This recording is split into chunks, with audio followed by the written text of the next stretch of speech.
In this video I want to show you how the most basic tools in whatever software you're using, in this case it's Adobe Lightroom, can be the most powerful in terms of making an image look its absolute best. I hope you'll enjoy the video. If you do and you're not already a subscriber, please consider hitting subscribe, and if you're already a subscriber, thank you very much, I appreciate that.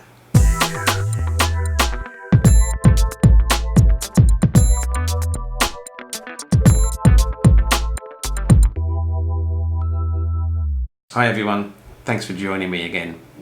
In this video I wanted to show you what I think are three of the most powerful tools in post-processing to make an image pop. Those tools are exposure, contrast and crop. And what I'm going to do is take an image that I shot during the one-to-one workshop that I ran earlier this week. Now I did video that workshop. If you haven't seen it, then I'll put a link to it up there now, worth having a look at. But one of the images I shot during that workshop was this one. Now I didn't actually talk through this particular image on video, basically because I was showing this to Gary, the client on the workshop, as an example of an image that you could shoot if you had a boring sky, maybe shooting at the wrong time of day. And this was shot late morning, almost midday. But I was trying to explain at the time how I would compose it, but also talking about how I would process it afterwards to give it some punch, to give it some pop. And it's actually quite difficult to explain post-processing in the field. So I thought what I'd do is actually make this video, because I thought it might be interesting for everybody, but also it might be interesting for Gary to see exactly what I meant in case I didn't explain myself all that well during the workshop. So in this video I'm going to show you the raw file. I'm going to be using Adobe Lightroom, and I'm going to show you how I use exposure, contrast and crop to make the final image from what on the face of it looks like a pretty boring raw file. Let's get into Lightroom and have a look at it. Okay, so this is the image pretty much straight out of the camera. Now, as I normally do, I exposed for processing, which means I exposed to the right, making the image as bright as possible without blowing any highlights, and you can see that's what I've achieved here. I couldn't have exposed it any higher without that line there blowing out.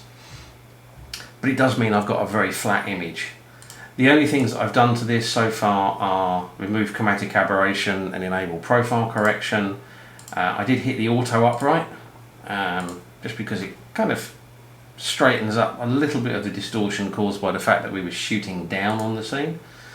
And the only other thing I've done is just warmed this scene up just a little tiny bit. And that's not really what this video is about. This video is about the power of some of the simple tools. So warming it up is almost incidental to the final image. The first really powerful tool that you've got here is the exposure slider. And if I bring the exposure back, underexposing the image by about a stop and a half, immediately that image has a lot more pop to it, because now the towers stand out and the rocks stand out and the highlighted areas stand out, and the background kind of fades a little bit into darkness. And if I bring the exposure up all the way up to about there, that's popping even more. And not only is it popping even more, but it's actually starting to show some of the highlights and shadows a bit more in the background as well. Now I think this image would work well with a bit of sort of colour vibrance and saturation, so I'm going to boost those.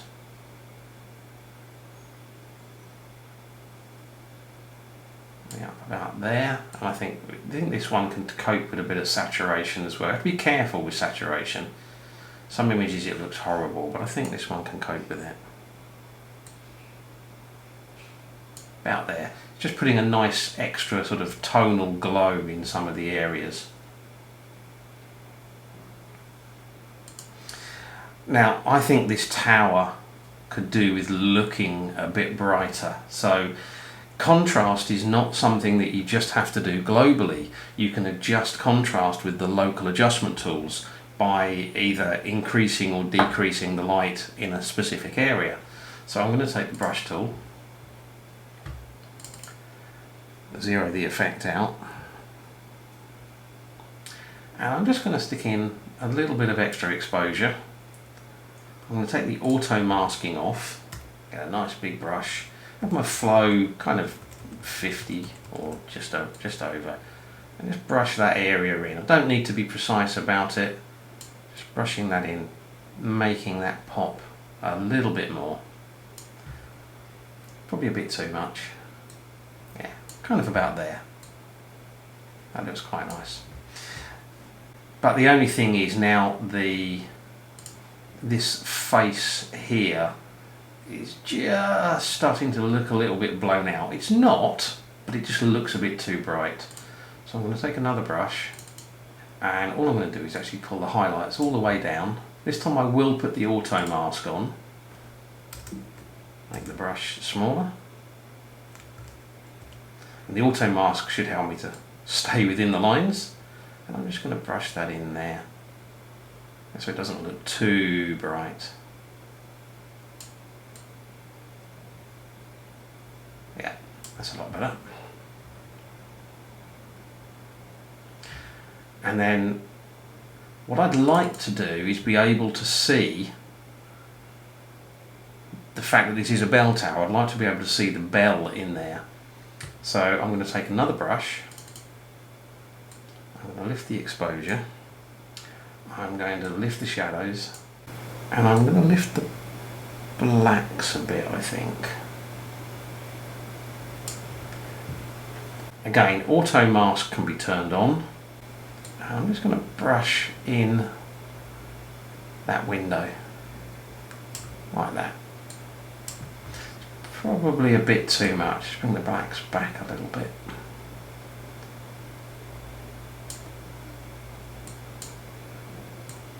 Bring the exposure back a little bit. Actually, we'll push the shadows up a bit more. And that actually shows the bell quite nicely while still leaving some contrast in there.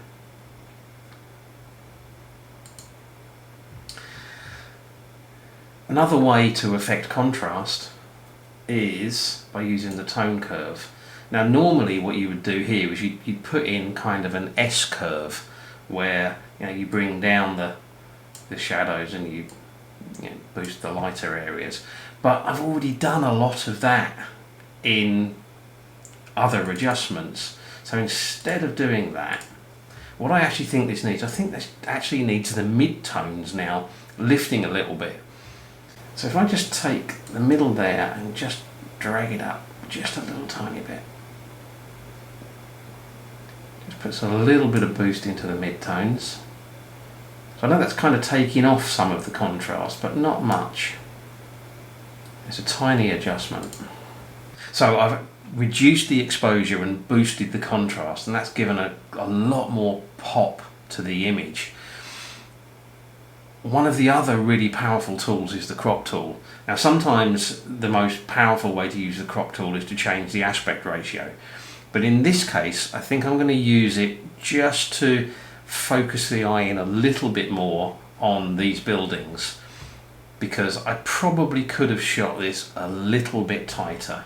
So I'm going to take the crop tool, I'm just going to crop in, keep the aspect ratio the same, I'm just going to crop in a little bit, probably something like about that. So the final thing I'm going to do with this image is I'm going to draw the attention into the image even more by adding a vignette, which again is a form of contrast. So when I do a vignette, I like to go for a smaller view. So I'm going to go into sort of like 1:16 view. It's actually easier to see what a vignette looks like if you've got a smaller view of it. And I think this can, normally my vignettes are sort of around 10-11, but I think this can cope with quite a lot more than that. I'm going to bring that in more, all the way down about there, I think. Yeah, and that's sort of darkening all the edges nicely and putting the attention into the middle. Let's put it back to full view.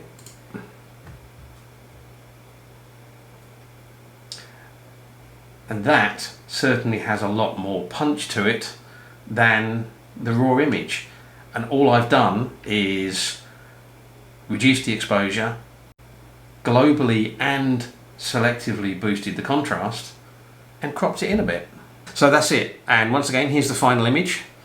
And I think that's quite a nice image. I like that, particularly given the time of day that it was shot. I think it's nice. I hope you've enjoyed the video. If you have, please consider giving it a like or a share or both. And if you're not already a subscriber, then maybe you want to consider hitting that subscribe button. I appreciate any comments you want to leave me. Let me know what you think of this particular technique, and do you have other powerful post-processing tools that you'd like to share? And finally, as always, I really appreciate you taking the time to watch, so thank you very much. And until the next video, bye.